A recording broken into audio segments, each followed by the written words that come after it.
All right, so here we go. Next installment of the Proper Podcast. Oops. All right, so here we go. For your next installment on the Proper Perspective Podcast. Hit the like button, subscribe, leave a comment. If I'm on the right track, you want to dialogue some more about it, that's cool. I'll do that. First part of my response. First part of my conversation discussion is about reparations. I was watching, I'm gonna share my screen.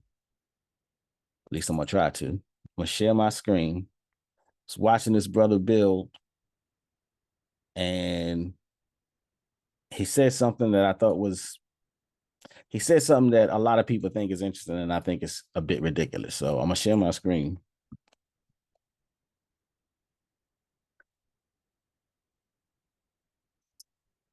And let you listen to it. Columbia with two attorneys on the panel. One was from Vancouver. Brother named Sabir Bey. On this panel, I said we need to have reclamations instead of reparations. This is what I said. So he's Google the flyer. He said reclamations, not reparations. When I said this, so it was quiet in the room. It should have been quiet in the room. He said, "What do you mean?" I said, "Brother, who went to war with black people?" The United States government. I asked him this question. I said, "Who went to war with black people?" The United States government went to war against black people.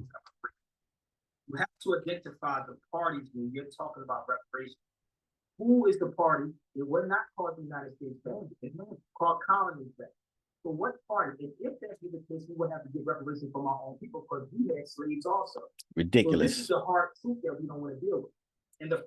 Okay, so I'm gonna stop sharing my screen. Stop the share. All right, so now I come back.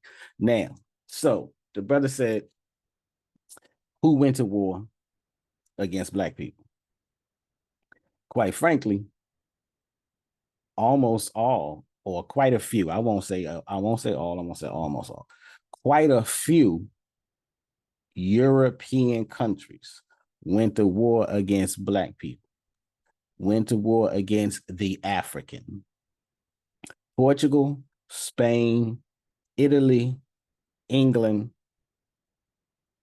Germany, to name a few. So at least 5 European countries went to war against black people. At the time they went to war against black people, we were not necessarily being called black people, but that's arguable. We were simply called, in general, Africans amongst many different ethnicities. But so the first question, who went to war against black people? At least 5 European countries went to war against black people. What was that war? We are taught that it's called the slave trade, or the African slave trade, or the transatlantic slave trade. That's what we're taught that it's called. That's the war. When you come into other narratives about history, you get taught that it's actually called, or it's BKA, it's better known as the what's it called? It's called the Great Ma'afa. A lot of the brothers and sisters, the revolutionaries of especially of the 60s, when they came into their consciousness and decided that they were going to work for the betterment of the black community, or work for the betterment of black people, they semi-adopted the African language of Swahili. And in Swahili, one of the terms that's used to discuss the transatlantic slave trade is ma'afa, meaning the cataclysm or the collapse. It's synonymous to, it's similar to the Yiddish word, or the Holocaust. So just as the Ashkenazi Germans laid claim to the term Holocaust, we lay claim to the term Ma'afa, Maafa. So the transatlantic slave trade is what we're talking about. That's the war that took place against Black people. Now, the brother wants to say, at the time, it wasn't called the United States government. Doesn't matter. At the time, there were 13 colonies. Yes. When the 13 colonies grew to 23 and then grew bigger and bigger and ultimately became the 50 states, they created the United States government. And even if you jump up from there to civil rights, or not to the Civil War, where there was a defection, where there was a split, and then you had two countries. You had the United States and the United Southern States of the Confederacy, United States of America, United Southern States of the Confederacy. Either way, and then obviously the Civil War ended, and as the resolution, the two countries were now made back whole into one again. Either way, when the country is formed, it assumed the responsibility of everything that it had done. It doesn't disavow its history. They don't disavow the 13 colonies. They don't separate the United States government as today's country does not disavow itself, does not separate itself from its history as the 13 colonies. It does not, and it never has, and it probably never will. And even if it did disavow itself from its history, that's on paper and that's not legitimate. It is still the history of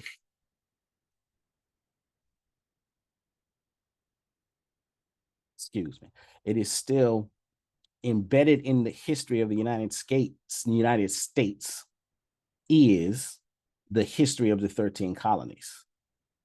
So the idea that because the country had to be formed and developed, had to start with 13 colonies, and the colonists did something prior to becoming a full institutionalized government,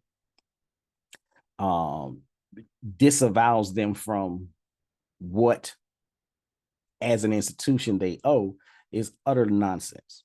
So again, the first question, who went to war against Black people?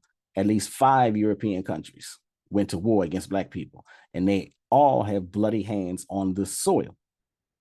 When the United States was formally finalized, it assumed the responsibility of the entire territory.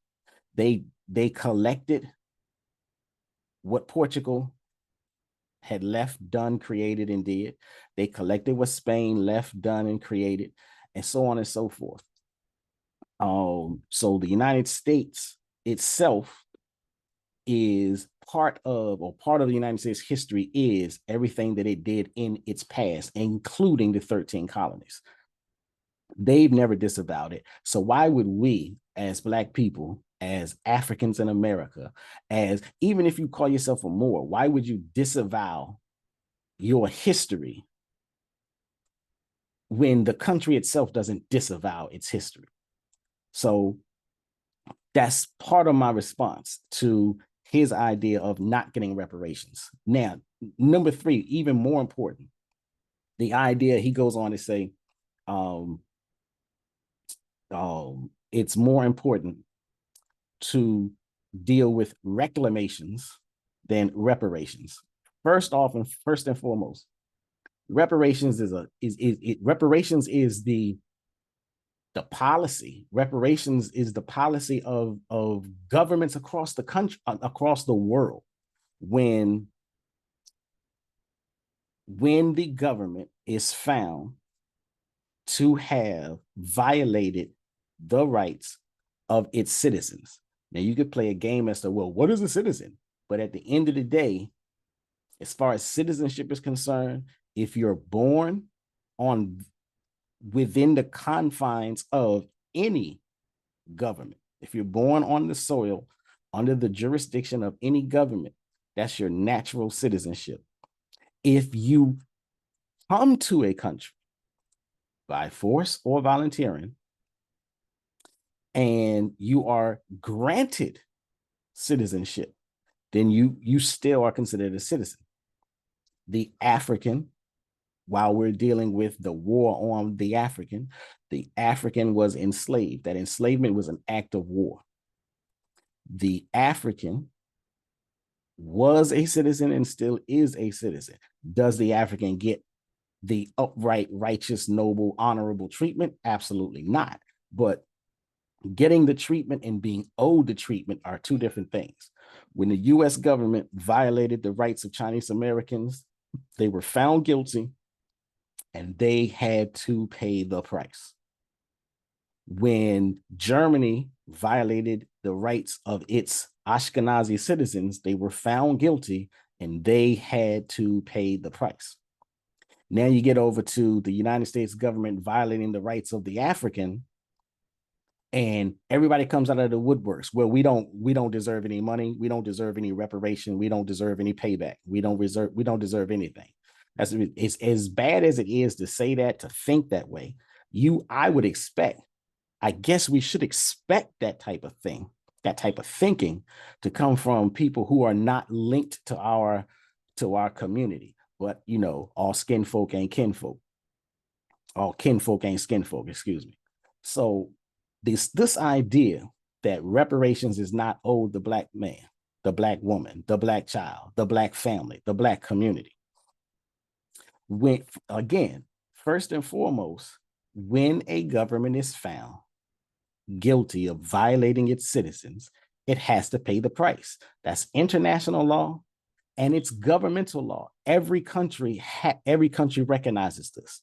So if you live in England and you are part of a group in England and you have a case against the English government, the British government, and you win your case, the British government has to pay.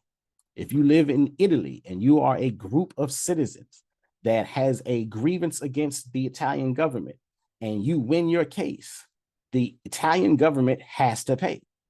If you live in the United States of America and you have a grievance about a human rights violation against the government and you win your case, the government has to pay.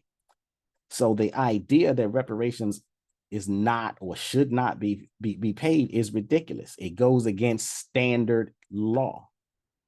Now, with the idea of standard law, let me say this. Not only is reparations owed to the Black community, the African, the descendants of enslaved Africans, the majority of the case has already been made. The majority of the case has already been won. The problem is most of us are waiting for the media to tell us, just as, or very similar to when Abe Lincoln did the Emancipation Proclamation. The information didn't get out to everyone. The reason we celebrate Juneteenth is because Juneteenth marks the commemoration of the day when everybody finally found out. There were pockets all across the country, especially in the South, that did not know the Emancipation Proclamation had already been garnered. So the absence of information allowed many of our brothers and sisters, our ancestors, to continue laboring under the idea that they were still mandated into slavery and they had no power and they had no capabilities or abilities for freedom. So Juneteenth itself really recognizes the fact that the information has to be supplied. And so I say that to say, if you study the reparations case and you, rather than listening to the talking heads who are out there today telling you you don't deserve reparations, listen to the lawyers who have already argued the case. Where did they argue the case? They argued it in the United Nations. The United States of America is still a charter member of the United Nations. The United Nations has already said the US government owes Black people, the descendants of enslaved Africans, reparations money. That's one of the reasons. That's one of the reasons it's gotten up to California, and California is now working on creating a reparations plan. So again, you have one state already working to award reparations, but we got brothers and sisters in the community saying none of us deserve it. None of us should be allowed to get it. None of us are smart enough, because the brother actually said we are not smart enough to even handle it. So aside from the fact that he says we don't deserve it, aside from the fact that he says we shouldn't even get it, he says even if we get it, we're not smart enough to handle it, which is, and then later on he wants to talk about how white supremacy works on this and works on that. Like, the talking point that's coming out of his mouth is an ideology that stems directly from white supremacy. To tell a group of people you're not smart enough to handle, to manage that which should be rightfully yours is the height of arrogance, which is the root of what white supremacy stems from. It stems from the arrogance that you are always correct and everyone else is always wrong. So for this brother to get on such a huge platform and say, we don't deserve it, we shouldn't get it, and even if we get it, we're not smart enough to handle it, is utterly ridiculous. You cannot, like, it's so insane to say there's so, even, okay, so I'll say this, even if it's true that there will be some people who mismanage their funds, there are people who mismanage funds all the time. So it's the same thing as saying, let's say, you have a job, you work your 40 hours or more, you work your time, and now we come to payday, and your boss says, I know I owe you this money, but I've been looking at your spending habits. You're not using your money appropriately. I don't think I'm gonna give you the check because you don't know what to do with your money. So, I'm gonna hold on to your money and just make sure you come back to work next week. That's essentially what he's saying. He's saying you are not smart enough to do anything with your money. And then he goes on to give the example. A lot of our brothers and sisters, they tested them. They tested us. We've been tested, y'all. We've been tested. The PPP loans tested our knowledge, wisdom, and understanding. The PPP loans tested our ability to handle funds. And because we failed the test, we shouldn't get reparations. This is what he is saying. Because we failed the test, we shouldn't get reparations. Now, again, I'll say this. I'll go so far as to say, again, even if there are people who mismanage funds, you do not throw out, what did they used to say back in the day? Don't throw out the baby with the bathwater. You do not throw out the good because there's a little bad in it. That's essentially what that adage says. But he's saying, if one person is capable of mismanaging funds, nobody is owed their paycheck, whatever their paycheck is. If you're on your job, so let's just say, let's take it back to that being on your job example. So let's say you're on your job, you and your coworker, you and your 10 co-workers, you and your 20 co-workers, all y'all bust y'all hump to do y'all work. So you get to the end of the pay period, whether you get paid once a month or every 2 weeks, you get to the end of your pay period, right? And let's say Big Brother is allowed to go back over all of y'all spending habits. And so Big Brother goes and inspects your spending habits, the second guy spending habits, the third person spending habits. They go look at that single mother that's your coworker. They go look at her spending habits. They go look at that married mother spending habits. They look at that single father spending habits. They look at everybody's spending habits. They come back and they say, well, 10 of y'all did pretty good. We approve of how you use your paychecks last month. But the other 10, we got some issues. Y'all really made some real bad choices, some real bad decisions. Some of you went to parties. Some of you, instead of paying your bills, some of you went and bought a new car. Instead of, we don't like how you spent your money. So we've come to the conclusion, none of y'all get your paychecks this month. That's what Severe Day is saying. Nobody gets their reparations check because some people misappropriated PPP loans. That's what Severe is saying. So that's why I'm so like, I'm not going to say pissed off. I'll say flustered. That's why I'm so maddened and disgusted, really. It's disgusting. It's ridiculous to see such what would be in any other form, in any other term, on any other subject. So it's very frustrating to see what would be in other subjects, brothers and sisters alike, who come across as very intelligent, very knowledgeable, lots of wisdom, lots of understanding, but then on something as clear, as plainly obvious, they go left field. They go way, way out into the ballpark. It's just crazy to me. And so like, and I had somebody else said something to me about this topic. And they were like, well, we ain't gonna never be on the same page. And I'm like, we're not supposed to be on the same page. There's no group of people on the planet that's always on the same page. Now you can argue that there are some people who stay on code, and they stay on code in the face of outsiders.